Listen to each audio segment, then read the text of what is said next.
be pre-show until we play the theme song. Is this the point where I need to start my quick time? Yeah, go ahead and start that quick time. That'd be great. Hello, world. We are live on YouTube. Let me double check and make sure that that's true. Yes, I see me. I see myself. Hello, folks. If you're hanging out on YouTube, our chat is in our Slack. So you can't chat on YouTube. Sorry. We like to chat in our channel. Our channel is totally free. changelog.com/community. Hop in the Slack there. Jim, don't worry about it if you're not in the Slack. Nick and I will monitor. Some days it's chatty, some days it's quiet. So we'll see what happens today. But that's where the chat happens, folks. If you're looking for the YouTube chat, I'm gonna put out a message to our channel, and we'll just start.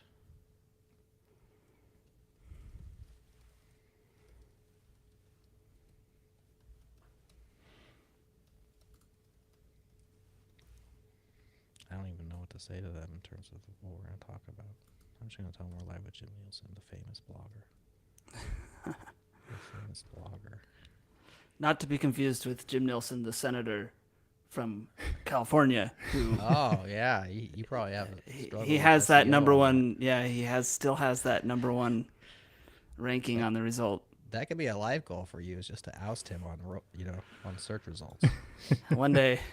One day when you ask ChatGPT, who's Jim Nielsen, they're going to say he's a blogger, independent blogger and web developer, blah, blah, blah, blah. As long as I don't become a member of the House of Representatives someday, I might. Because that would just be confusing otherwise.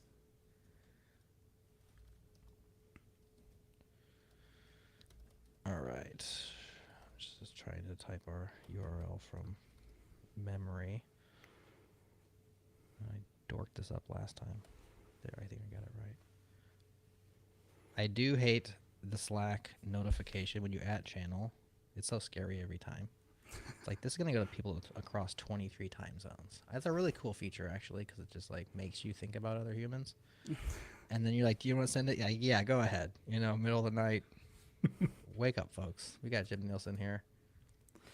I like that feature. It kind of makes you feel like, if you had a huge following on Twitter, that's what every thought that you ever tweeted would be like. Like, oh crap, this is lots and lots of people. I better be careful. Right. But it makes me wish we had 24 time zones. Like, it makes me wonder where's our gap, in just people in our channel, because we're only going to notify 23 time zones.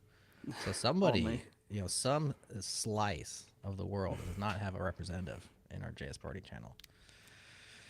We should find out get on that and send Nick, like a reconnaissance mission or something. Like, go out there and get someone into our channel from that time zone. I'm in.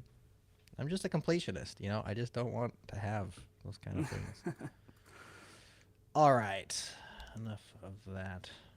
Oh. Chris is in the house. Chris hangs out when he can. A lot of times he can't, but good to see you, Chris. Let's do the theme song. We'll get going.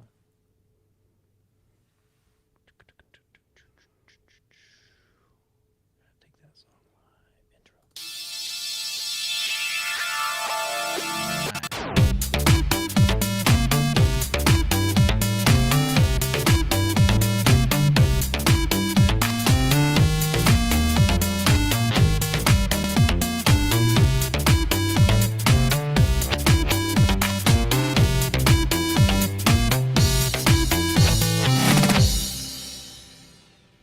Hello to all of our JS Party animals. I'm Jerod, your internet friend, and I'm joined almost always, by my friend, Nick Nisi. What's up, Nick? Hoi, hoi. How's it going, Jerod?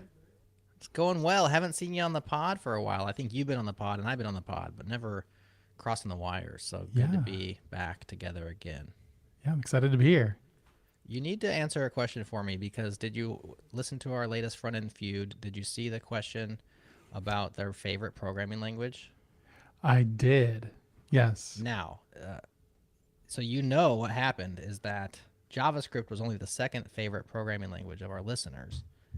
It had 24 people who liked it the most, but 30 people liked TypeScript. So we were wondering how many times you submitted the form. 30. Okay. Kidding. I didn't submit it at Conspiracy all. confirmed. Thank you. Was that a great moment for you? Was that the best part of your life? Is when you found out that our listeners like TypeScript more? As I heard that, I was, bumping my fist in the air and thinking of you. Okay. All right.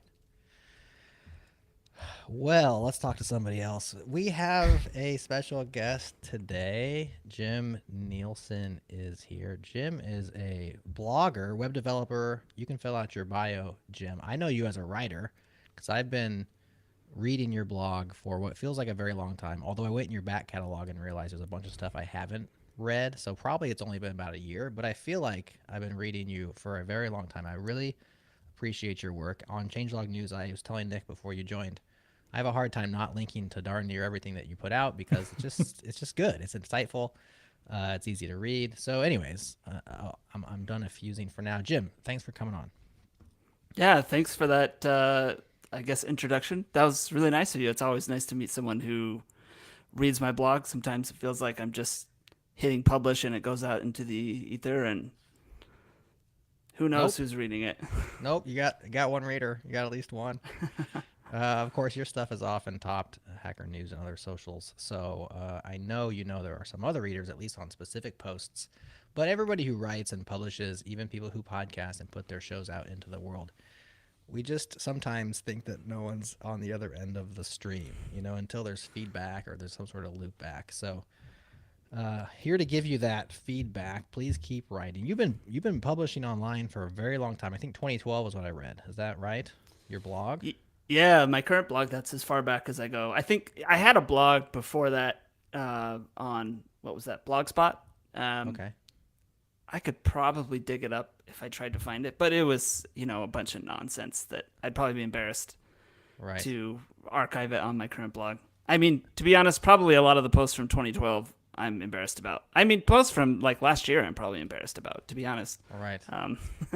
Well, speaking of nonsense that we're embarrassed about, Nick, you have a blog, don't you? Yeah, you're describing that, and I'm like, oh man, it sounds like he's talking about mine. Yeah. See, Nick and I, we blog, but it's like once a year, once every couple of years. Yeah. Jim, you blog like 4, 5, 6, 7 times a month, don't you? Yeah, I try to shoot for about once a week. Sometimes it's more, sometimes less, depending on the mood I'm in. You've made it when you can have a section on your blog that's called Hacker News Hits. I couldn't even dream of having that on mine. Yeah, I don't know how I feel necessarily about that, but it's there. I don't like to read the comments, to be honest, a lot of the time. But yeah. That's the nice thing about podcasting is oftentimes, especially if you do interview shows, you can make it onto Hacker News, but the content is more the guest's thing that they're saying and less the thing that I'm saying. And so it's like you don't have to be quiet, although inevitably there's a person who's like, this podcast is the worst. But it's like, that's off topic. Let's talk about the guest. I'll stop posting that. Yeah, thanks, Nick. 30 times it said that, actually. Weird. You must have a 30x bot. But when it's all your thoughts, I mean, you're just kind of laying your thoughts bare out there to the world, and it hurts a lot more, when people tear them apart, right? Not only tear them apart, but, I think there's a lot of, that's not what I was trying to say. That's the point. But now I can see how maybe you understood that, or sometimes it's like, I still don't know and understand how you thought that. Yeah. That just made me think, like I wonder if one thing that, you have like search engine optimization, and that's like something that you think about, like, trying to get your word out. Or in the future, in the very, very near future, are you going to have like some kind of like comprehension optimization to where like, okay, this is how, OpenAI summarizes this document. Is it hitting all of the right points? Do I need to like feed it with something else to make it? As we lose our attention spans and just ask OpenAI to summarize everything for us. Just not that I did that or anything. Right. Not on Jim's blog. No way. Read every word. Yeah. I don't know. I've read some summaries lately, and I feel like maybe I'm on like the downward trend. There's the hype cycle, and I'm like over the hill, and now I'm like getting into the trough of disillusionment with all of the generative AIs. It's just like, and I've also read, I don't know if it's true or not, that the results are getting worse. And so for me, I'm just getting less and less value from them and just more and more kind of grumpy when I want more value, to where I'm like, AIs are bad. Plus, you've moved on to superconductors, so. That's true. A topic of which I know nothing about. So let's talk about that for a while. It's the internet. Oh, right? man, I already feel behind. What is this? Superconductors? Is this the new thing? Yes, it's the thing of the moment. Is the LK99 superconductor at room temperature, or maybe not? That's the question. But that's as much as I know. Nick, you're head nodding. You want to fill us in the rest of the way, or should we move on? Yeah, you can synthesize it with like $24 worth of materials. That's or all I know. Maybe not. Yeah. Or maybe not. Yeah, Yes. It's unproven. It's an ongoing debate, and people are trying to reproduce. And one person maybe did, but maybe they didn't, and then somebody else also might have, but we're not sure. And this is going to change the world, but maybe it won't. So that's kind of the status of the internet this week. Sounds like AI. Sounds like NFTs. Sounds like Bitcoin. That's what Sounds I said. like It's the thing of the moment. yeah. Sounds like TypeScript. Oh, Nick. Whoa. Sorry, did I say that? I like this guy. I like him more and more. Oh, we could talk TypeScript, but we try not to around these parts. We are not a TS party, true. despite Nick's best efforts. Let's talk about some of your writings, Jim. The one that really triggered me and made me change the way I think, or kind of put words around something that I've also felt, was your language level toll roads post, where you're noticing something about the new Dino KV storage feature. Not hating on Dino specifically. You're a fan of Dino. I'm also very interested in what they're doing. Use it a little bit and respect the team quite a bit. But there's this like open source meets startup service provider hosting platform thing that's going on, and it's relatively new. And Dino is one of these things where it's like, open source runtime, et cetera, et cetera. But at a certain point, there's a business behind it, and they have pretty clear lines on, Dino deploy. That's their business, and these things aren't usually all that confusing. But now we have this new feature, the key value storage, which is built in to Dino. Like you to create your key value storage, you open dino.openkv is like the function that you call. It's right there as part of Dino. And it's cool.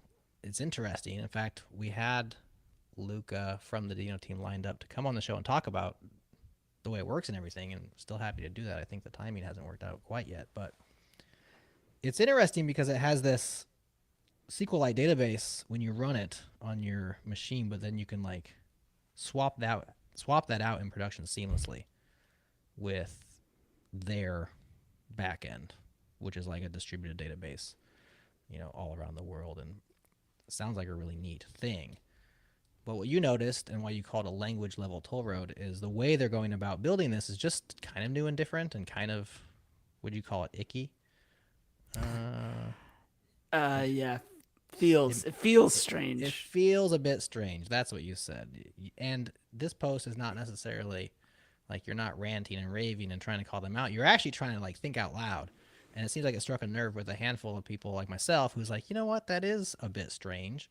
And I've noticed it amongst kind of the more recent companies that run open source projects, where it's like, it's not really built on top. It's kind of built right in. You want to expand on what I've said so far? Yeah, I think, well, to be clear, just to make sure Luca still wants to come on the show after I start talking. No harm, no foul. Yeah, I love Dino, and when I saw this, I was super interested to see what they were making, because I'm really interested in everything they've done thus far. And this one just kind of threw me for a loop in the beginning, because I was like, wait, I couldn't actually sort of grok how it worked. And so I was trying to understand how it worked, and it reminded me of, it kind of goes back a little bit further than this, because it kind of reminded me of Next's image component, where it's like, don't write regular HTML, don't write an image tag, like use this component. And if you don't use it, then the linter starts yelling at you. And I don't like that, because I'm like, I just want to write HTML, and now the linter's yelling at me. Why is this invalid? And it's because it wants me to use this image component. So then I'm trying to think, well, how do I use their image component but not actually host it on Vercel? Like, what if I'm doing something else? How does that work? And so I was diving into how that component works, and I still don't understand it. It sounds like you can write sort of a thing where you use the image component, but it still just outputs a regular HTML file, and it doesn't actually, or a regular HTML image tag, and it doesn't actually like, take your images and host them somewhere and give you all the extra stuff that it gives you. But it was just a little bit of a disconnect for me because they're like these abstractions on top of open languages like HTML, right? And Dino sort of felt like it took that even a step further, where it was like, how is this working? I don't understand how it's working. And to your point, in development, it's like a SQLite database, and then in production, it runs on top of their thing, which is interesting that it's at the language level, because I almost would have expected it to be like a separate package that you import and then like the do something pattern, with, right? Where you could just like have an adapter called SQLite adapter and have an adapter called Dino adapter or whatever, right? Yeah, that's what I would expect, which is pluggable. Right, and that's sort of how your mental model is for how these things work, right? Yeah. There's like the open Dino thing, and then there's these things on top that you can use. And I was trying to think of, in the post I outlined, like, can you imagine Node doing something like this? What if you wanted to use, FS file system, and Node was like, go ahead and use it. And by the way, if you host it on Node's hosting platform, for whatever reason, I don't know, we have some special hardware and it'll be faster than it will be otherwise on other people's. It felt like, man, that would feel so weird if that was a thing just right in Node. And not only that, but then you start getting into these questions about like Node having sort of a leg up on everything because they actually own the runtime, and so they can do things that other people can't who are building on top of Node. And I was trying to think of like parallels to that. Even it reminds me of the whole like Amazon Basics fiasco where people were building things, and then Amazon was like, oh, that's really popular, we'll make one that's just a ripoff of that, and then everyone was buying Basics that instead. Promote it #1 and make it a little bit cheaper. And I don't know, I was thinking out loud about how strange it felt, and how I guess I'm wondering if that is going to become a pattern for new technology startups and a way to monetize the thing that they're doing, right? And allow them to continue to work on it, which I understand. You got to make money so you can continue to work on these things, but also, where is that line between it becoming such a great abstraction that everyone wants to use it and becomes open, but you got funded to build it, so you got to try and make money on it some way. And language level toll road, I just started thinking of toll roads, and that was like the best sort of title I could come up with. But I think it makes sense. And I like, not all of this is bad. Like, it does feel strange, but I'm kind of like, at a certain level, it's kind of nice to just be like, well, I got this built-in KV thing, and it just, why wouldn't I use Dino? Of course, because I'm using Dino. So like Dino run or Dino deploy. It seems like like, I don't know, Nick, what do you think? It feels kind of weird, but also I'm kind of like, well, it's strategically kind of smart, and it's slick, and I don't know, they're putting a lot of open source in the world, so like I'm kind of on the fence about it, but it's a newer thing. Nick, what are your thoughts on this? Yeah, I think like I'm all for them trying new things to try and like sustain themselves and get funding and make money on this open source stuff, because it provides a lot of value. The thing that just feels icky to me is it being on the Dino global itself rather than being something that you pull in, and you could basically have the same exact thing, and you could even technically have the same like level of influence, just pushing PRs through that directly support what you're trying to do with this package, but it's just a third-party package. And that feels like the better way to go rather than this, because what if I wanted to make my own Dino key value store? I'm never going to be the built-in one now. So I don't know. It's JavaScript, man. Just monkey patch it or something. Just replace that object with your object. I don't know. But I'm with you. This isn't Ruby.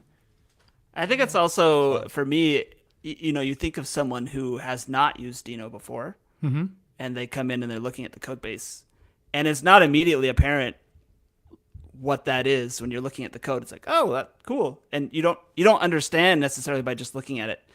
Oh, that's a like proprietary thing that I only get if I'm using the Dino runtime when I deploy this, and otherwise it's working this way. Like, it just feels like that's also where it kind of throws me off a little bit. I think you have these certain expectations when you're looking at code. This is how it's going to work. When you see that it's a separate package that's installed, you're like, oh, okay, I'm bringing in this other separate thing that has its own sort of way of working. And that kind of throws me off too a little bit. Yeah. Yeah. There's so many. Go ahead. Oh, it just kind of parallels a lot of how I feel about Next right now, to be honest. I know you call that out in the blog post, but like, it's like if you choose Next, but you don't want to choose Vercel, it feels like a really weird choice. And I don't really like that, because at the same time, Next feels like the right choice if you think that that's the future of React, like with server components and all of that. It's a weird like middle ground to be in right now. Right. Like the React team is like, hey, Next 11 supports this new thing. And so like they're kind of saying you should use Next if you want RSC, right? At least that's what they were saying last time we talked to them. Maybe they've changed their tune. And then Vercel's saying, well, Next works best on Vercel. And so it's like now I feel like we're just being all funneled like cattle into like this one holding pen.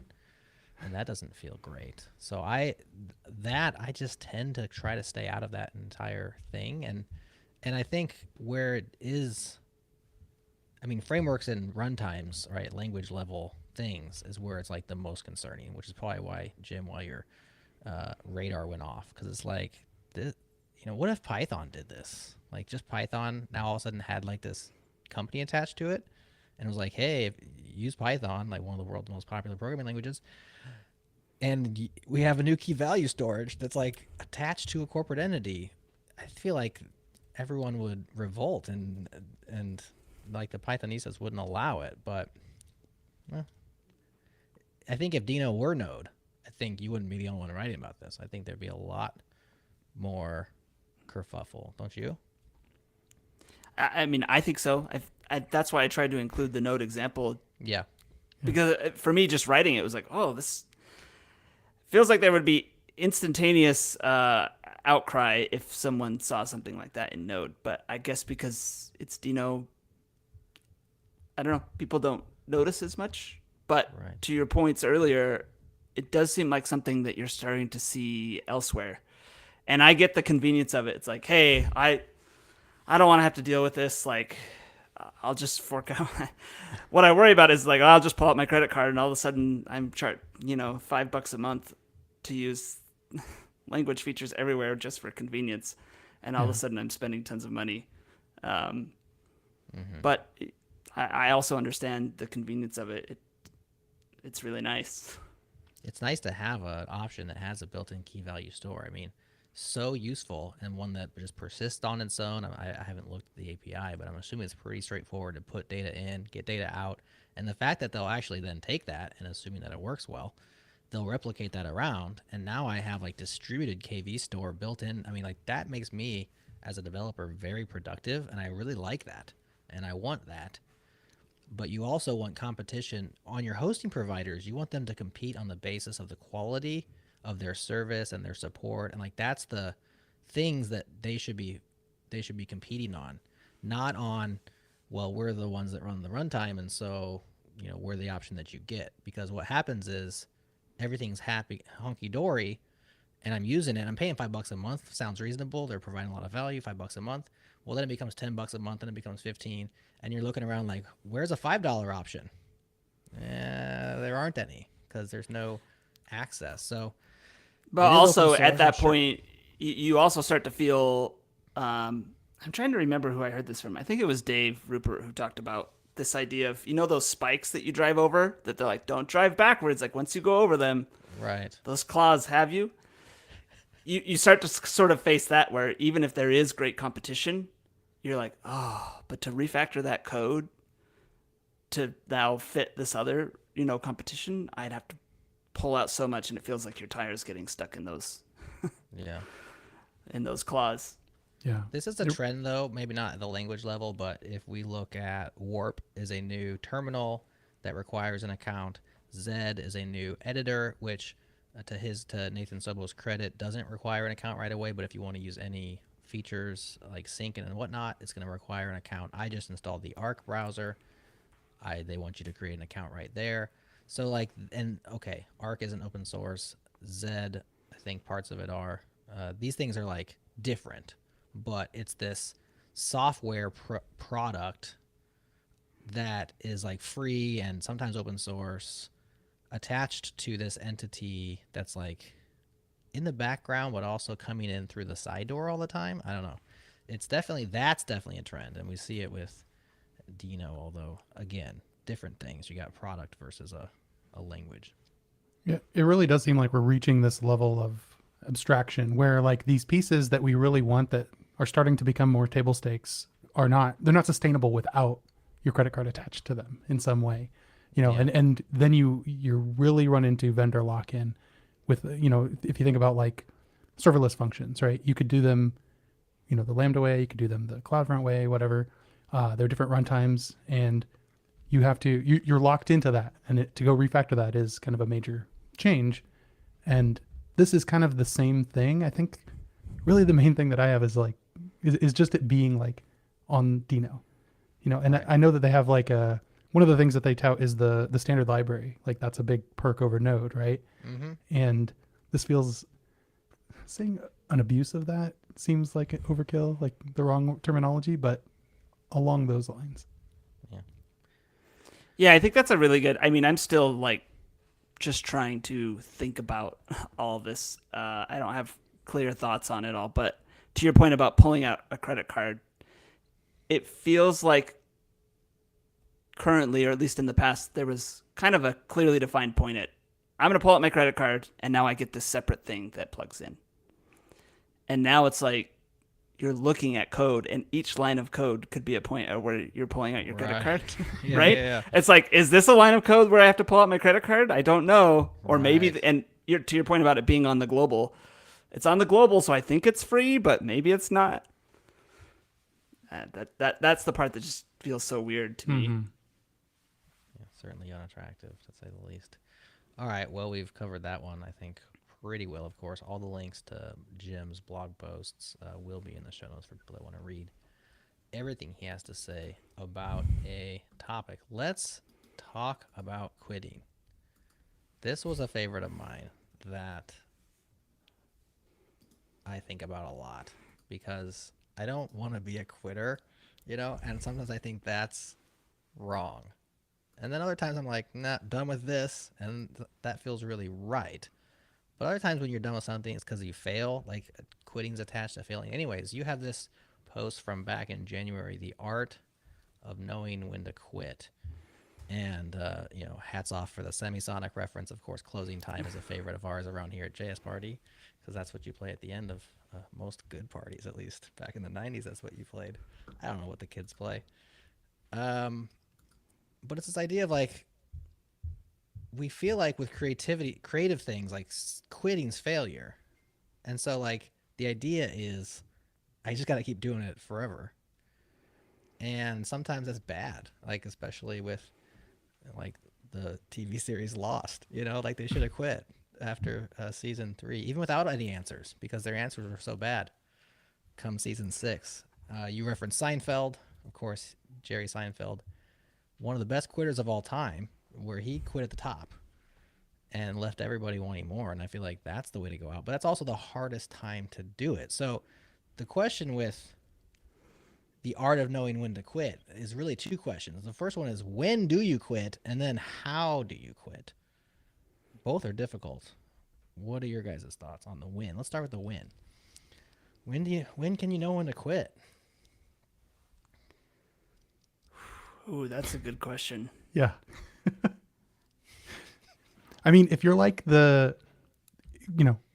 Simpsons, you would have quit after season 9, probably. They're on season 33, but I haven't watched it. I hear that they're going through a renaissance and it's getting really good again. Really? So did they survive the dip and now they're back up? Maybe. Or Futurama. Futurama has quit 4 times and now they're back again. The second time Futurama came back was really good though. So Yeah. I'm not current, but I remember when it quit and then when it came back, and I'm like, oh, I'm really glad this one came back. But those also have external factors. Like when you get like TV shows, a lot of times you get canceled, right? So like it's not up to you. I'm sure the creators of Firefly wanted to keep going, but they were canceled after like 11 episodes, and then the cult took over and demanded more, and they eventually made a movie. But I'm sure the cast, the crew, the writers, probably the director, they wanted to keep going, but the studio stopped it or whatever. There's just lots of there's business reasons, right? There's political reasons, there's etc. But if we just keep it in the small and talk about ourselves, because we can control that. When do you know when to quit, Jim? Something.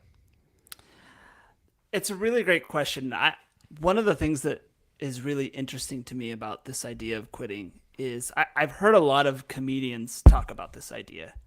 You're on stage and you're kind of getting this, there's always kind of this feedback that you're getting as a comic about how the audience is responding, what you're hearing in the audience.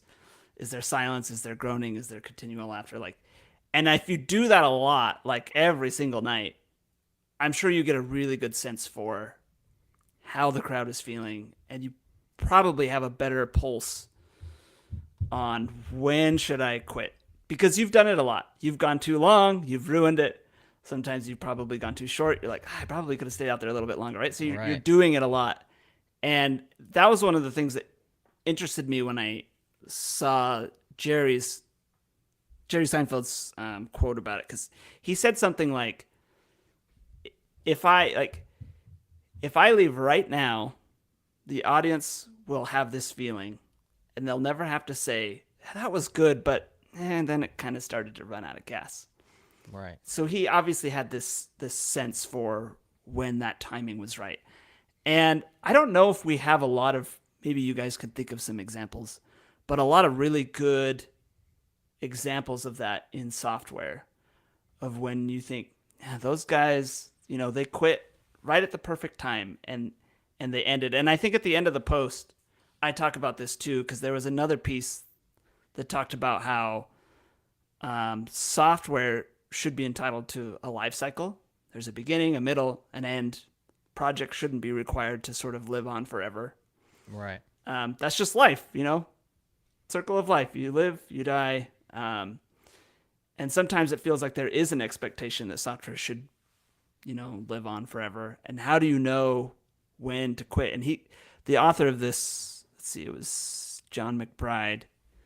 He talked about how there was a framework that they just decommissioned it because it was sort of rotting from the inside out. And they said, rather than just let it live on in this sort of broken state, we're just gonna kill it and take it off of like all of these places where you can install it, and stop letting it be a broken chain in the supply chain of. I can't remember the specifics of that article, but anyway, I can't think of a lot of examples where people quit software at a really great time. Most of the time it feels like they were forced out, and we were just talking about the Apollo earlier. I mean, that Christian's definitely leaving at a point where people are left wanting more, and they're probably going to be left with a really great taste in their mouth I always loved that. Yeah, I miss it so much. It never got to this point of being ruined. Yeah. So interesting note. So on that post by John McBride, he's talking about Gorilla, and Gorilla is a web framework in the Go ecosystem. And there's a sequel to this story, because they did exactly as you described, but very recently, in fact, July 17th, 2023, which is just a few weeks ago, it's back, baby. Gorilla is back. It is? New set of core maintainers. So it's not like the same people that did it picked it back up again, but somebody else picked it up and is resurrecting it like Phoenix from the ashes. So, sometimes you quit, and then sometimes that's the beauty of open source, is like, well, if it's worth something, somebody else will come along and maintain, because it's going to be worth it to them to do so. And we've seen that countless times happen. There's also times when it doesn't happen, and then it's like, well, this project is finished. I think with software, it's so interesting because we assume if it's not actively being worked on and maintained, that it's dead, and that's de facto bad, right? Like, is this project dead? You know, GitHub even has a pulse, which is kind of buried now in their insights, but it's like the pulse of the project to see how healthy it is and stuff. And it's like, if it hasn't had active responses on the issues and blah, blah, blah, it's kind of like, you know, no heartbeat to this project and therefore dead. But some software I think is done. And I think the smaller the scope of what you're working on, which is kind of maybe an advertisement for the Unix philosophy of software, right? Is like, if your project is small and does one thing and does it well, I think it could totally be finished. Like, are people actively maintaining and adding features to LS? I mean, LS is a utility on every Unix-based system in the world. And is it changing? I'm sure if there's like a critical bug, somebody is going to go in there and fix that in LS and roll it out to the world. But pretty much, like, that's a core util. It's pretty baked. And maybe if you go man LS, you can find at the very bottom the maintainers. But who knows? Those people could be retired or dead by now. I don't know. I'm not sure how it works. I'm seriously asking. But that's like an example of something that, like, that project should be finished pretty much. And if you want to do the fancier stuff, write a new LS. I'm sure they're out there as well that does it differently. But we just have this sense that if it's not currently making progress, then it's like it died on the vine, like a failure. I think we just need to get over that, sort of. I don't know. Yeah, maybe I'll give a shout out to another one of my favorite. So my blog is built on top of Metalsmith. I don't know if you know Metalsmith. I've heard of it, yeah. I love Metalsmith. I mean, this is my take on it. It has a really interesting sort of philosophy on how to do static site generation. And the core idea is really sound. And the library was built on top of this core idea.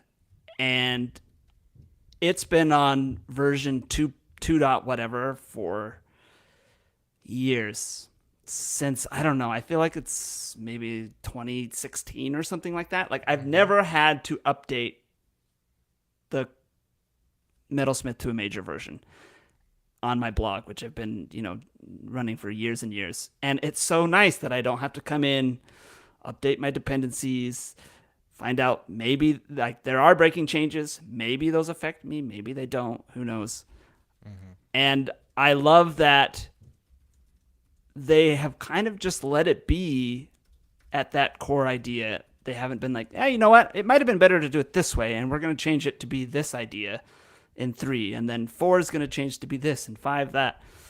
And I almost feel like if they had another take on it, I mean, I don't know the dynamics behind why it seems to be maintained so sparsely, but they probably would just create a new library and call it something else, and not sort of break people downstream of this thing that's been running for years and years the way it is. And it's kind of like the LS idea of, if you were going to do something different than LS, you'd probably just call it something different and do something different entirely. And maybe that is, for us making software, something to consider when you think about quitting. You quit and let it be where it's at. And if you want to do something different, you just call it something different. Mm-hmm.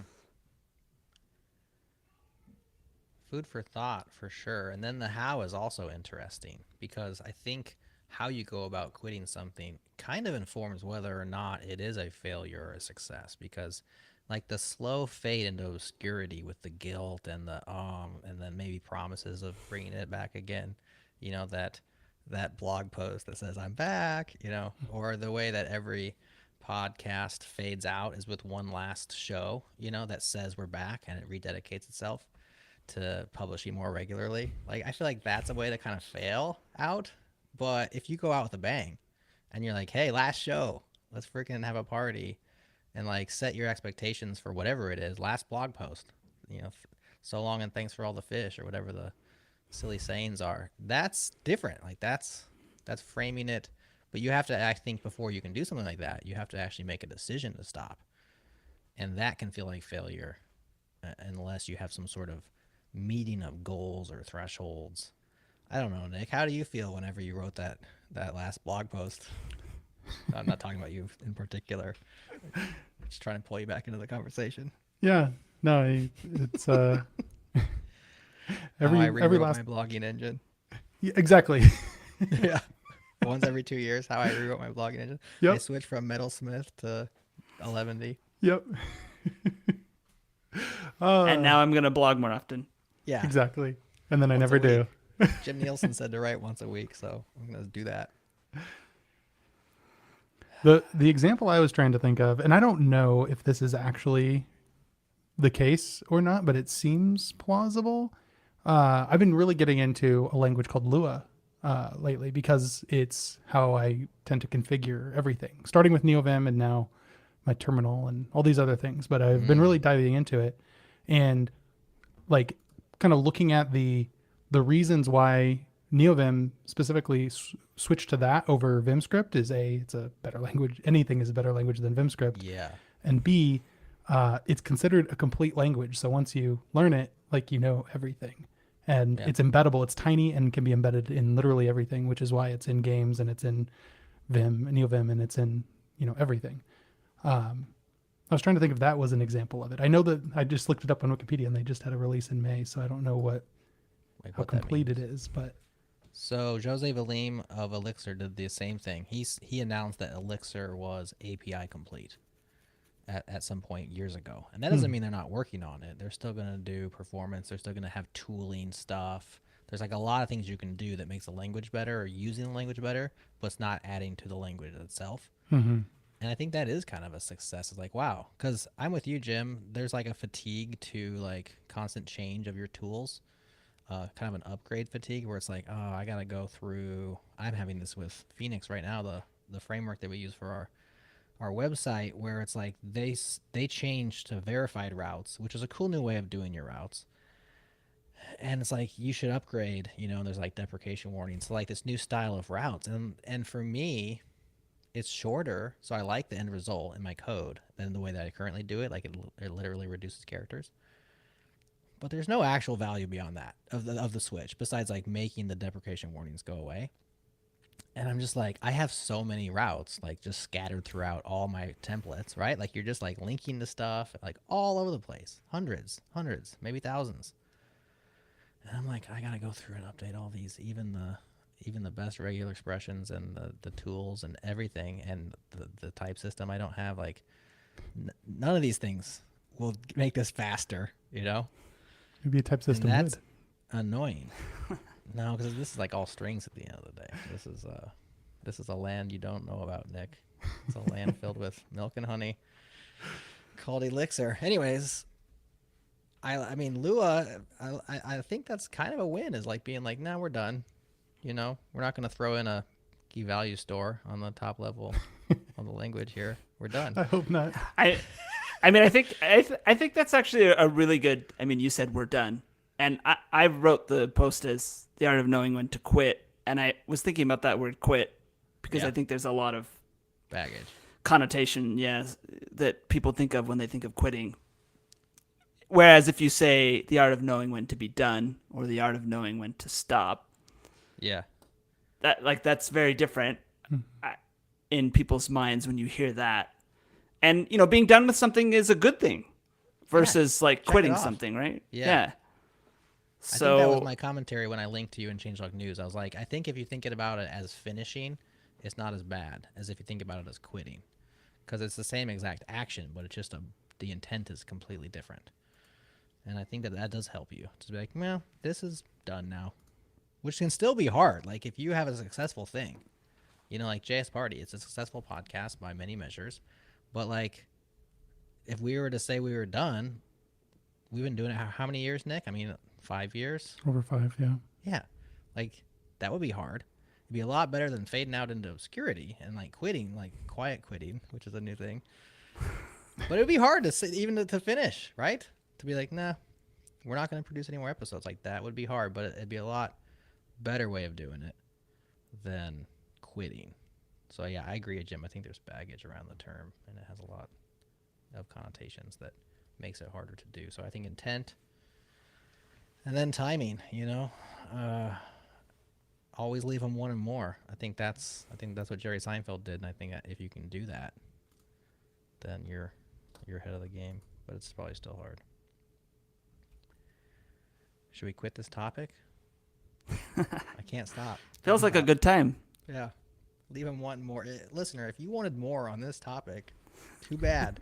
We're trying to leave you wanting more. That's exactly as we intended. Come back for the next episode. That's right. Let's talk about the stratification of social networking. This is not your title. I subtitled this section of our conversation this. I think it's on point. When did you write this one? It was January. You were on fire in January, Jim. In January, Sometimes. Yeah, good month for you. You wrote, subscribe wherever you get your content, which is keying off of this statement that podcasters often say, and I've said it many times, is subscribe wherever you get your podcasts. We say it a little bit differently. We have a website we want you to go to. I think that's even just a little bit better. It's like, go to our website. You'll find all the ways to subscribe there.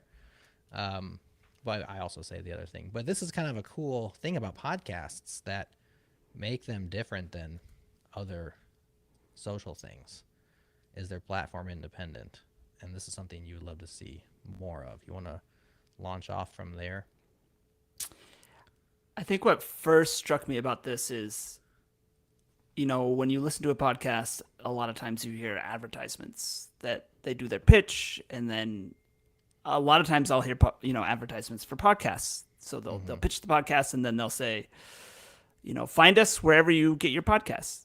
And I thought it was so interesting that here you have a paid advertisement that's pointing you to nowhere in particular, at least to not any corporate entity. It's pointing you to a piece of content, but not where to get that content. It's not, hey, stream it now on Netflix, or right, follow this thing on Facebook, and this idea of being able to, what's the right word? Distribute your content in a way that is not tied to any particular entity is really interesting. And I think about it even more with, I think I ended the post talking about, I'm super big. One of the things I love about Blue Sky, I don't use it at all, but I got it on just so I could get my username at jimnielsen.com, jim-nielsen.com, that is. Gotta get that hyphen in there, otherwise people might think you're the senator or whoever. Yeah, the congressman. Side story. There's this guy, this other Jim Nielsen in the world who owns the one without a hyphen, and I emailed him years ago. And each year on his renewal day, emailed him like, "Hey, you want to give that up?" And he doesn't even have anything there. I don't know, maybe he does now, but he never wanted to give it up. And now I gotta have that hyphen, and I kind of despise it. I hate hyphens in domain names. Anyway, sorry, that's a tangent. But it would be interesting to live in a world where you hear people, can you imagine hearing some popular influencer like, follow me wherever you follow people online, or find and subscribe wherever you get your content, and it being much less tied to an entity and more to, I really like this idea of like people being able to own domains. Follow me at jimnielsen.com, and you just Jim-Nielsen. jim-nielsen.com. Sorry. And you could just take that domain and put it into whatever type of content, music, video, text, and it would have the magic to know what feed to subscribe to, and all of a sudden you got it. And there's no corporate entity sort of between you and that. And it feels like in some ways, podcasts are interesting because they are sort of going that way. Like, you have businesses who are putting real money into supporting this model that gives users all the power to browse, follow, access podcasts. Excluding Spotify and, Yeah, I was going to say at the same time, right? There's entities that are trying to go the opposite. Right. Thankfully, Spotify is failing to a large extent. Like, they do have an audience there that we appreciate access to. We're there. Our theory, our philosophy, much like always leaving wanting more, is be where the people are. Like, don't try to make the people come to you. Just go ahead and be where they are. And so that can be annoying as a creator, because I don't want to have a Threads and a Mastodon and an X. Yes, I said X account. I know. Well, embrace or die. At this I'm point, not sure if you were or it will referring die. to. Were you referring to the old Twitter there, or just hypothetical new X company that might exist Yeah, someday? insert $X. Just insert your new thing here. But that's where but there's people in all of these places. We even post on LinkedIn because there's people there that. Jim, I know you're a big fan of LinkedIn. Go to jim-nielsen.com/LinkedIn. And the reason why I think this is more interesting now today than it even was when you wrote it, 8 months ago, is because when you wrote that, of course, this is the way podcasts work, and we see all of the value of that setup. And in fact, when we had Corey Doctorow on the show, he talked about how podcasting is very resilient to enshittification, unlike every other platform or every other medium, which has been corporatized. But at the end of that, you say, like, what if you say follow me wherever you follow people, or get subscribe wherever you get your content. I was like, I can see people move into that format for everything now, right? Because like, where do you go? Nothing. Everything feels more unstable than it was, even in January, because of course Musk purchased Twitter in November, and things started changing, and Mastodon had a huge influx. But even now, since January, things have changed dramatically, and it just seems like, I don't know, what are they going to look like in a year? I'm interested to hear your perspective as someone who runs, all this podcasting and the kinds of things that you do. Mm-hmm.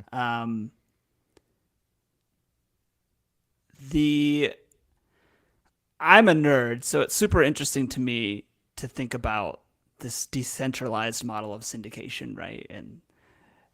And every once in a while, I wonder how many people are subscribed to my blog via RSS. Like, I don't have a newsletter or anything like that. I have no idea. It could be two people, the two people who are on this Or you're video talking call. to them. Yeah. Or it could be more, and there's no real way to know because I've kind of looked into it a little bit, and there's services like Feedly that I think they kick back like their subscriber counts. Yep. If you like curl the right endpoint, but that's just Feedly. People could be subscribing in all kinds of different ways. There's Feedbin. For sure. You can do it just through your reader itself.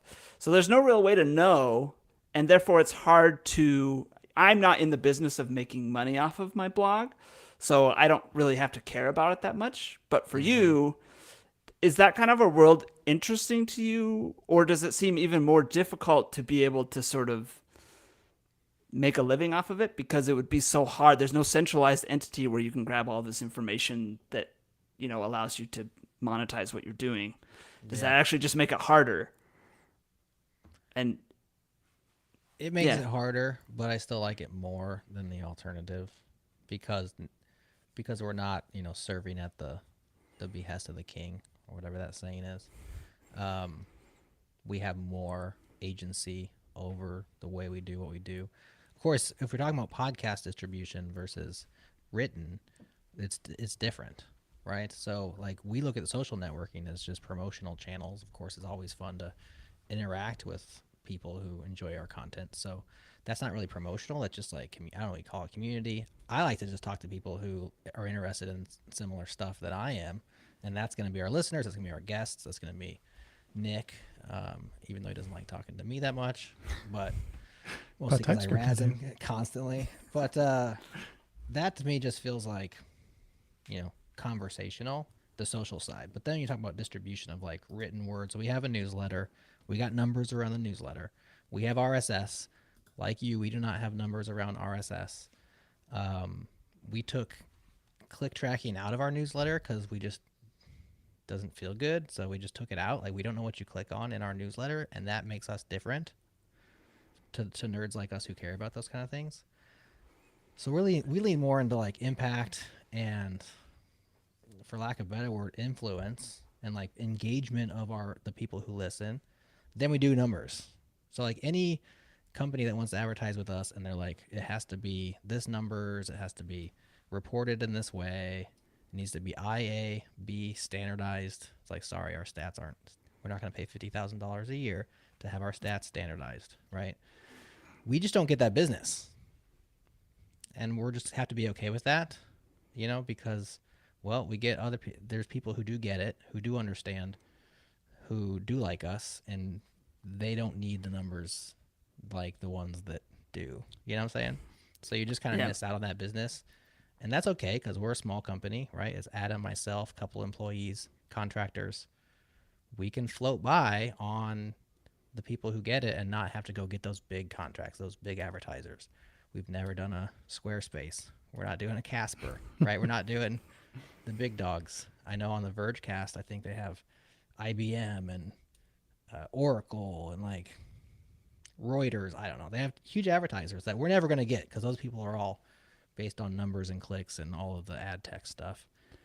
We just have to miss out on it, and we're okay with that. I feel like you're also probably just not a very good example of it, just given the audience, right? Like your audience is probably naturally allergic to any kind of tracking whatsoever. Yeah. And so, like I could put analytics on my blog and it probably is not going to do all that much, A, because I don't get any visitors, and B, if I did, I wouldn't be able to track them because they block the trackers. And so I don't get much.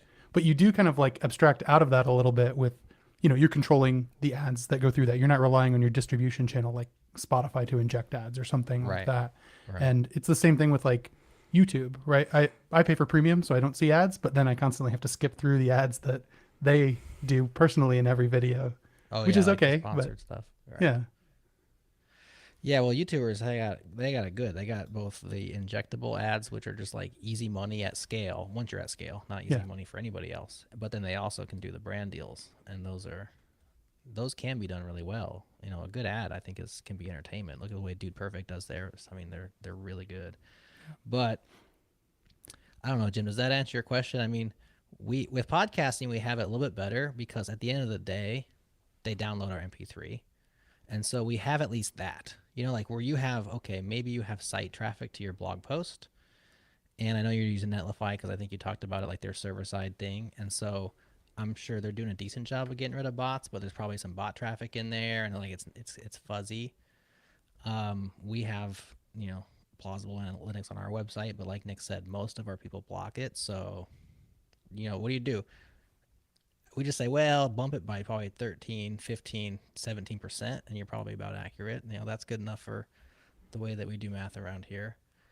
Spotify rehosts, so Spotify traffic doesn't show up in any of our MP3 traffic. So like there's a silo that we just opt into because they're so big and we want to be where the people are. We're like, well, we don't want to like sell people who are not on Spotify if that's where they listen to podcasts. So we'll just let them go ahead and have their own little silo of stats and try to pull them in and aggregate them for ourselves, but they've stopped us at the API layer from doing that. And so we're like, well, we'll just be like, well, add another 10% and you get Spotify.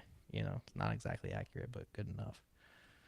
So roundabout answer, but that's kind of how I feel about it. I'd rather have the podcasting world than any other world where I'm basically just living off the land of a platform, because I mean, Facebook really pulled the bait and switch.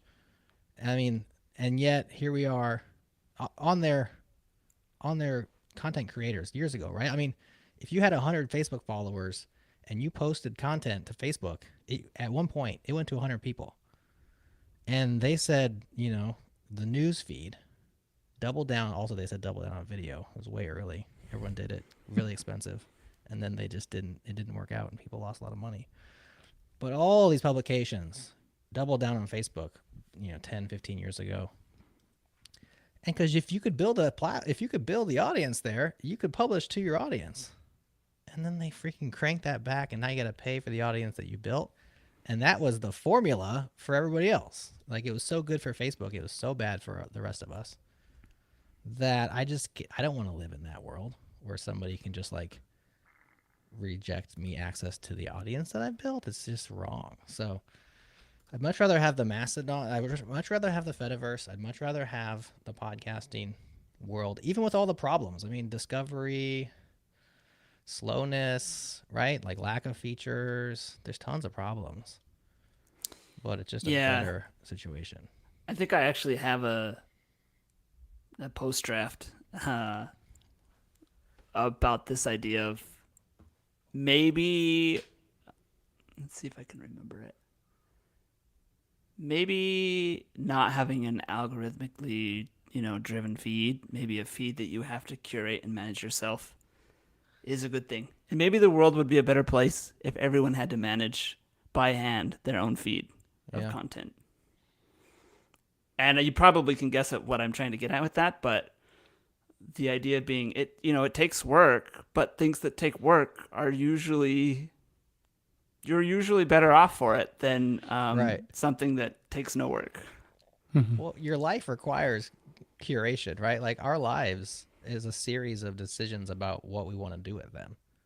And so like that's work. Right? Your relationships are work. Your health is work. Your hobbies are work. The only thing that's not work is TV, right? You just sit there and let it come to you, and that's no way to live your life. But I'm 100% with you. Like for years, and Twitter was my favorite platform for many years, and I freaking just curated my feed. So like, if you're posting too often, sorry, I like you, but I can't do 7 from you in one day because I have to have a mixture. I'm just gonna unfollow, and I do that. I put the work in. I follow people who are positive, people who post interesting stuff, some troll accounts that I like, that I enjoy, and life was good. And then everything changed. So I mean, write that post. And that's really how Mastodon works. Yeah. I mean, it's always good to have those, junk food accounts in there. Like you need a little junk food in your life, right? Just not your whole diet is composed of junk food. That's right. I really am rooting for Mastodon in this whole thing. I have problems with the platform. Mostly around just clunky, slow, and of course onboarding is awful. But it's mostly just like slow. But I really hope it's successful. I mean, it kind of already is to a certain extent, but we're still going to just post our stuff everywhere. I don't know. One of the things I love about Mastodon is, and I feel like I was trying to express this a little bit in that same post, is this ability for you to, have whatever third-party client you want access. So there can be lots of people designing experiences that they think are interesting and good to them. And there's this diversity in what you can pick from to access this content. And this is specifically for Mastodon, right? There's tons of different Mastodon clients, but it's the same for podcasts. Mm-hmm. There's lots of different podcast clients, and you can pick your favorite one. And, there's different people creating different ones that center around different ideas of what it's like to listen to podcasts. And I think that's really interesting. And I think it would be really interesting if this idea of, distributed syndicated content could enter the larger public consciousness, and you could have all these different boutique clients for accessing the different kinds of information that you want to access. Like I love Mastodon, and I stand it because I love Ivory from Tapbots, right? I love Tapbots apps. And I feel like that drives my interest in using the platform because it's such a great client. And it would be cool to have clients, different clients for podcasts, different clients for blogs, different clients for video, different clients for whatever it is you want to consume online. Yeah. Do you think that we'll get there, that Mastodon could win out if Threads follows through and integrates with federates? Yeah. Good question. I know there's a lot of Mastodon rage about it. Like, will you federate? Will you not? I like the fact that you can just make that choice. People can federate or not. I don't know about Threads. It's just like the verdict is out, or the jury is out, whatever that saying is. I just feel like it's too early to know. For me, Threads feels very much like, what if Instagram didn't have pictures? It's like, well, the only thing good is the pictures, man. Like, it's very fluffy and brandy and like, I don't know, influencer-y. Yeah. Where it's like, that's why it's going to win out. Yeah. Yeah, it might. Exactly. It might.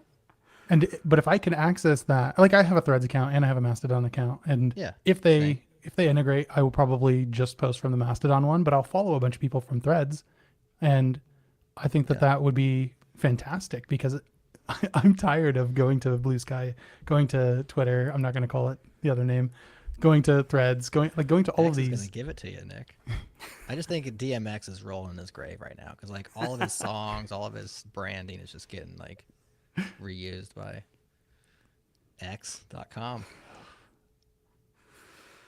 Blue Sky is the one that I pieced out on. There's just too many apps to launch, you know. Yeah, but that's the one I like the most. Get your domain name. Exactly. Yeah. Here's what's interesting about that, Jim. So you got on Blue Sky because you can get your domain name, but also it's your domain name. Nobody could have taken it from you, right? So like, what was the hurry for? I know there was no land grab there, right? Exactly. Just the novelty of it. Yeah. But it's a cool feature. It's a cool feature.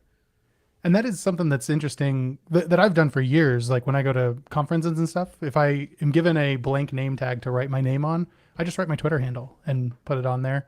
And like today, now what do you do? I still do it because at Nick Nisi is what I am everywhere. So it doesn't matter. Like you fill in what you want and I will probably be there with that name. No dashes. And oh, ouch. Sorry. I'll be there as Nick-Nisi to imitate you. Unverified account. I'll pay the $8 a month. I'll get verified as at Nick-Nisi just to troll you even harder. This reminds me of a draft that I have, which is literally the way I do drafts, Jim, is I just write a title and I never write anything else because I like titles, but I don't like writing. Have AI write it for you. Have Jim write it for me? Have AI write it for you. Oh, I'm kind of over that. I'm in the profit delusionment. So, it's called something along the lines of RSS is the indie social web. And I know the RSS is missing some stuff, you know. There's and maybe that's what's Matt and Reese's thing, which has a small microblog. Microblogging, which I think has RSS in there. There's stuff that's missing from RSS to make it feel like the more modern social networks, but for my money, which is not very much money because it's indie, you can just subscribe to people's blogs on RSS and then read them there. And then if we had a share mechanism, I guess I use the social networks for this, but if that was built in somehow, share and discovery inside RSS, which is what Google Reader had, I would just be happy. I could just be done with everything else, right? Because your podcasts are in there. You can get your memes in there. You can get your blog posts. Like it's everything that we want, isn't it? What's missing? Share and Google discovery. Reader. Why was Google Reader the thing? Don't know. Okay, so I have a blog post on this. Okay, is this a real one or a draft? This is a draft. This is what I want to write, but so this is how I think of it right now. Okay. I love Google Reader. Speaking of things that quit before it was time, there's another one. They left us one more, but that was a bad quit. Yeah, that was a bad. Everything at Google. Yeah. Anyways. Back in that era, I loved subscribing to blogs, still do, but I had my wife, brothers and sisters who were subscribed to blogs. And my theory is that back when there was Blogspot and all these really easy ways for people to create blogs, there were more people creating more blogs about more things. And there was more sort of incentives around getting traffic and being able to create a blog about anything that you could maybe make some money off of. And, my wife, for example, she's subscribed to all of these blogs that now have mostly fallen by the wayside. And sometimes I ask her about it. She's like, yeah, the few people who are left who still have actual websites and aren't posting on Twitter or whatever, like I just go to their website. I just type in the domain and go to it myself. And she doesn't have a reader anymore because Google killed Google Reader, and she was never interested enough to figure out how to migrate from that.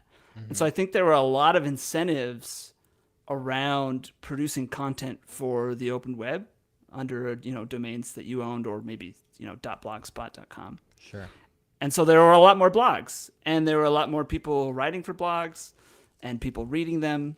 And I think that kind of died away. And I feel like what we need is that's the world that I miss nostalgically, where I would talk to my brothers and sisters and my wife about like random blogs that they followed. It could be a car blog, a mommy blog, all kinds of different things, right? And that's more of what I miss about Google Reader, is that sort of more people were doing it. Maybe, and I think it's maybe because there was there were those incentives that just don't exist today. Could we bring those back? Do you think that it was because it was like it effectively felt like it was provided by the platform being Google, like to your wife? You know, it's just right there. You don't have to go search for this third party thing and install it. Is that what the appeal was of Google Reader? I think that was definitely part of it, the ease of it. Like I already have a Google account, Gmail and stuff. Like, oh, look, there's this reader thing over here. Now we answer the question on Dino KV. Yeah. There you go. We've come full circle. I already have this Dino runtime. Okay, so what we need is a TypeScript runtime for RSS readers. Or am I missing the point? Yeah, please don't put TypeScript and RSS in the same sentence. Nick wants to put it in every sentence, so don't tempt him with such challenges. Okay, well, I think we have more to say, but no more time to say it unless we want to make this a marathon episode or maybe a two-parter. Jim, we'll have to have you back. We have picked out a couple other blogs, and some of your drafts will become real. You know, turn into real boys and girls over the next over the next X days. And we'll have you back on the show to talk some more. I really enjoyed this conversation. Like I said, love reading what you write. I read it right there in my RSS reader, and then I go out to all the social networks and talk about it. But if you're a developer, maybe you're a TypeScript dev and you want a new project, some sort of Google Reader thing that appeals to the masses. In TypeScript. Right there on the global object would be a hit, I think. Get people doing RSS again. It's a pipe dream, but it's my pipe dream. Anything else, guys? Anything else left unsaid before we call this a show? I think we've found a good time to quit. Or stop. Be done with. We'll finish. We like to give Nick the last word. No, we don't. We like to act like we're going to give him the last word and then not let him talk again because we know what that last word will be. So, for Nick Nisi. Elixir. Hey! Our new friend, Jim Nielsen, Jim-Nielsen.com. I am Jerod. This is JS Party, and we'll talk to you again on the next one. Oh, I wasn't ready for my outro music. There it is. I feel like I could have just kept going on this one. I didn't know when to stop. All right. We're still live, but we're post-show now. So, that was. We didn't even get to the spicy drafts. We did not. That's okay. You want to do a couple spicy drafts? We'll throw it in as an Easter egg if you want to do just read a few titles. This is a preview of what Jim Nielsen is currently writing about or not writing about. He's drafting about. Read us some titles. What's some stuff you're working on? Let's see. What do I got here? Blog about your problems, not your solutions. Oh, I like that one. I like that. Let's see. Your greatest strength is your greatest weakness. Contradictory. Let's see. Oxymoronic. I like it. Cars, motorcycles, and the developer tools. Intriguing. Oh, okay. I feel like I'm a reviewer. I'm just giving out intriguing 4 stars. This one's almost. I want the title to be a meme. This is the meme of that scene from The Dark Knight where the Joker's standing on a giant pile of cash, and he says, "It's not about the money; it's about sending a message." Oh yeah, I love that. It's not about no JavaScript. It's about sending a message.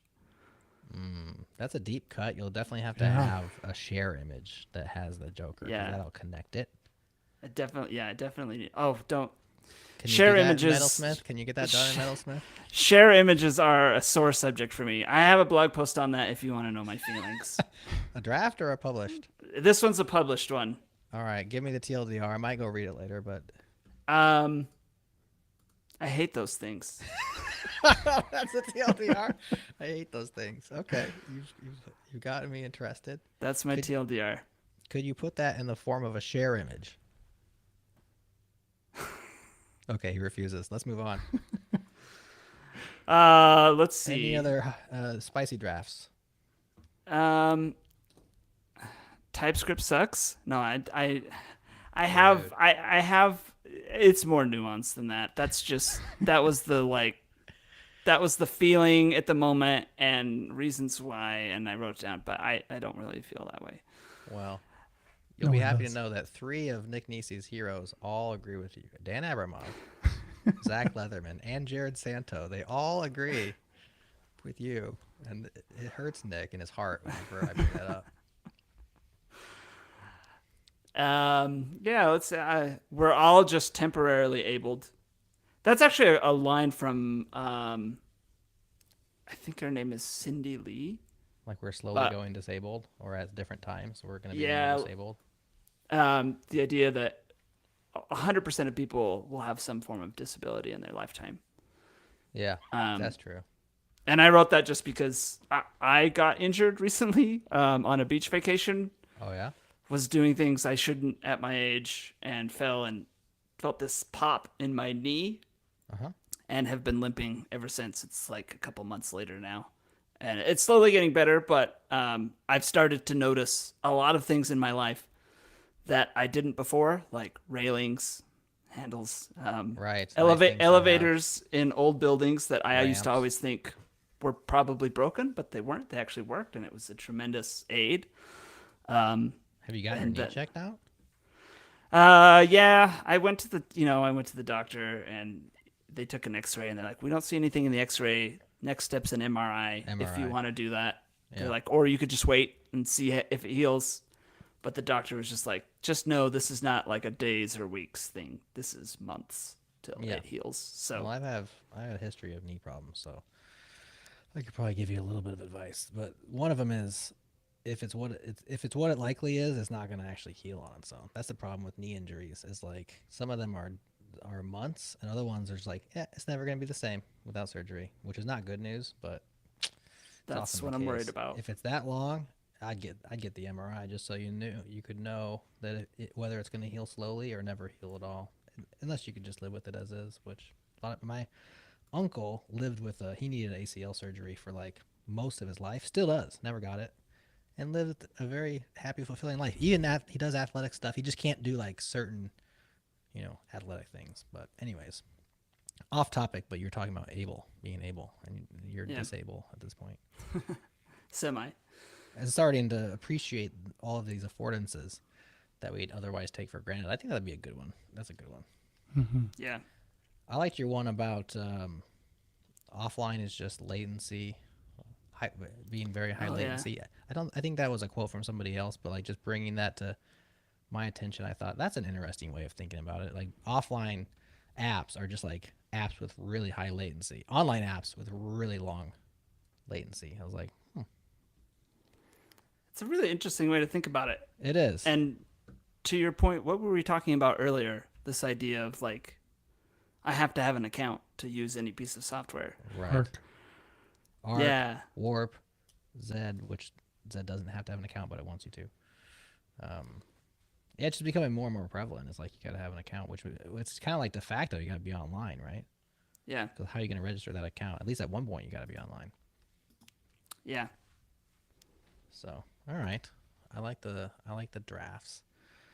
Another thing you do just before you hang up that I love, I think it's more like a public service. It's like you watch talks or you listen to podcasts and then you write summaries or like the parts that you appreciate, and then sometimes you react. And I just think more people should do that. I think it's kind of an easy, like if you want to blog more but you don't really know what to do, like that's an easy button blog post is like consume some content, summarize it, put it in your own words, not in ChatGPT's words, right? Because like Jim Nielsen's summary of this conference talk is going to be better than an AI's, I think, for years to come. I could be wrong on that, but you just have a perspective that the milk toast, lowest common denominator synthesized AI based on statistics and recurrences just is never going to be able to hit on, even though their summary might be very well summarized. But like, you're going to get that one insight that I think is going to brighten my mind more than it will. So I think it's cool that you do that. I would love to do that, but I just can't bring myself to get it done. But I wish more people would, and so I'm encouraging other people to do that, because I like that that's a way to like motivate me to actually get through something too. Like, oh, I'm gonna take notes on it. I better actually pay attention and not like do it while listen to it while I'm doing the dishes or something. Right. For me, it actually was born out of reading books. I read books and I finish it, and my wife says, well, how was it? What did you think? And I'm like, gosh, I can't even really remember anything that I read, but it was really good. So then I started, like highlighting things. Right. And I've just found that I'm not really good at taking something in and then expressing it vocally.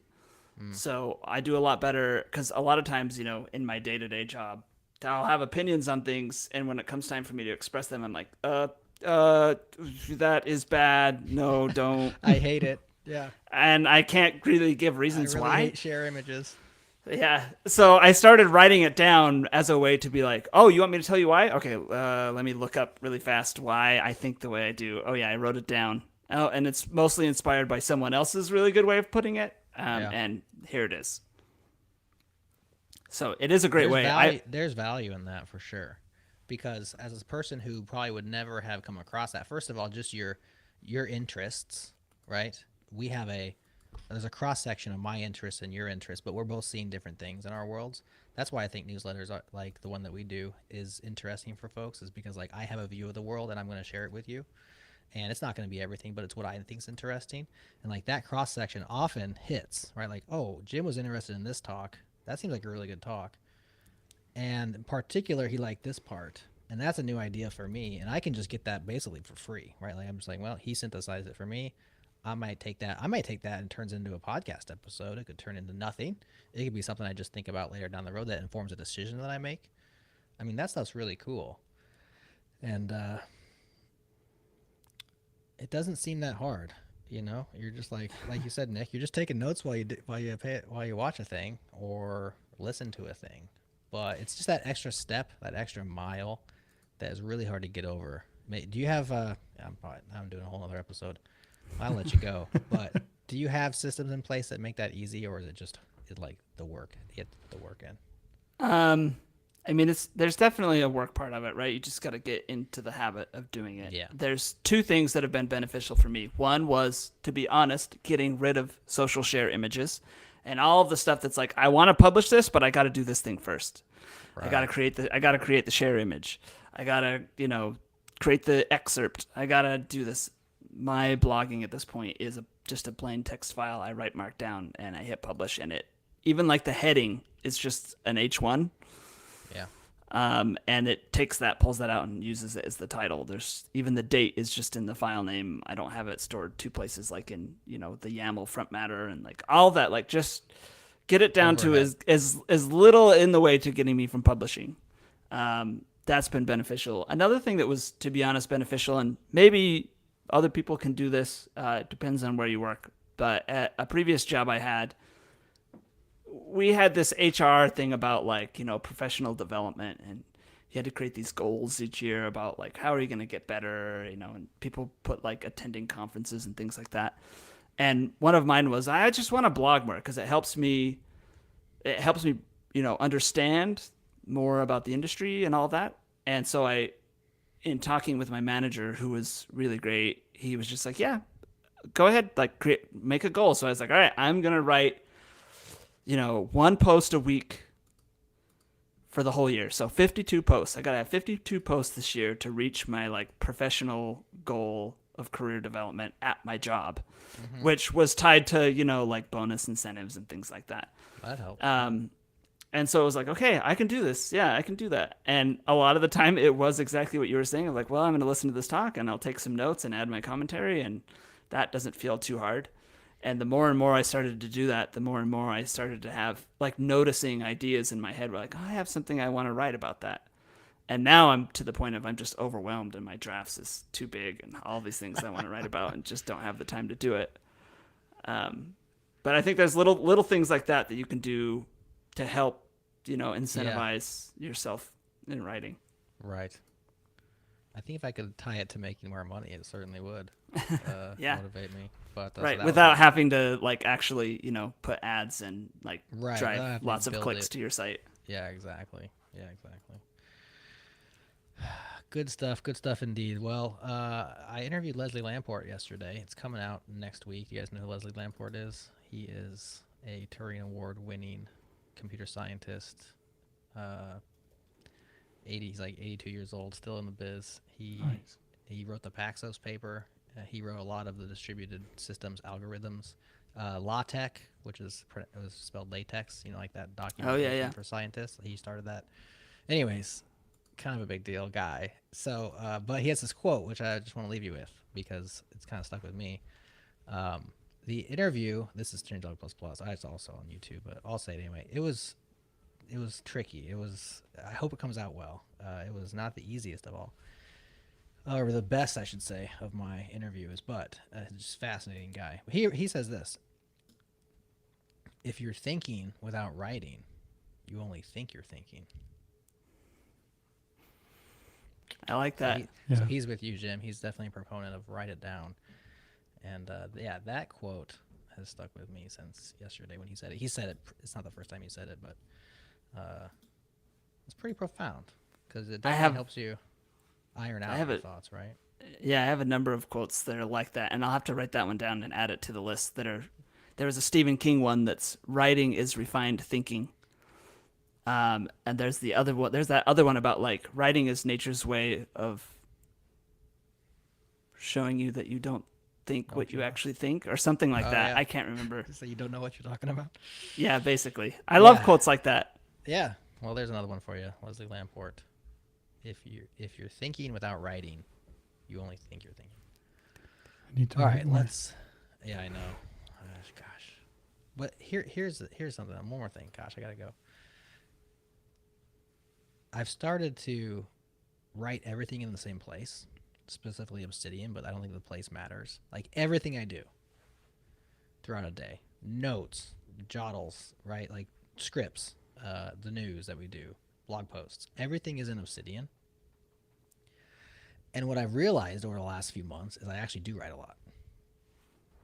I'll even write my emails in there and just paste them into the email thing, because then they're all in one place and I can go back and then, just having all my thoughts in one place is kind of interesting. It's like, I write a whole bunch. It's just like I don't do what I think is writing as much, which is like what Jim is doing, which is like publishing finalized thoughts, an essay, right? A blog post. I don't do that very often. But gosh, Nick, I bet if you thought about it, especially if you counted code with prose, like add those two things up, you write a lot. Yeah. You just don't think you're writing. True. I do put a lot in Obsidian too. Yeah. I didn't think about that. Yeah. Writing's hard. Editing is really hard. I'm better at editing than I writing. I think that's the other part. Yes. I'm better at editing than writing, which is why I write so slow. It's because I'm just constantly editing. Like, no, that sentence is awful. I better rewrite it. You know what's easy is talking, and we can just talk all day. Yeah, what talking I'm doing is at this point. So podcasters have it easy. We just blurt it out, and then if it's wrong, we're like, whatever.